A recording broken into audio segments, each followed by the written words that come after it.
And I still think that. I don't care whether they've changed their views. Doesn't bother me. My views will never change. You have absolutely no obligation to follow immoral laws. And you shouldn't.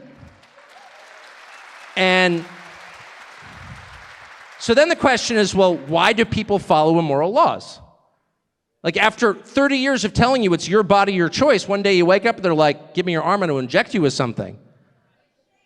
Oh, I don't care for that. Shut up, or I'll send you to prison camp. So why do people go along with that? And the answer is not because they want to, but because they don't, they're afraid. They don't want to be ostracized from the group. That's a huge one in Anglo countries. There's a huge premium in our culture, our common culture, in getting along with people, not being the one person being obstreperous or difficult. Like pipe down. Just go along with it. Line up in an orderly way. That's a huge part of our culture. It's a great part of our culture, but that's the downside. And the other reason is that they fear being harmed. They don't want to be shot with a rubber bullet. They don't want to be arrested. They don't want to disrupt their lives, to which I would say, well, okay, but what's the alternative? And there's only one alternative, which is being destroyed and living like a slave.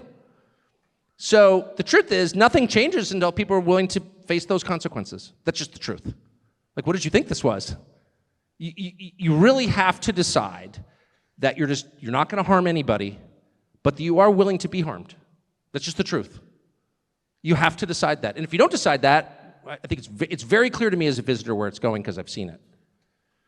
And you have to make that decision. I'm not going along with that. With respect. I'm not going to scream at anybody. I'm not going to be nasty to anybody. I'm definitely not going to hurt anybody. But there's literally nothing you can do to make me do that. And if I need to be punished, that's fine. I will be. Most people will not do that.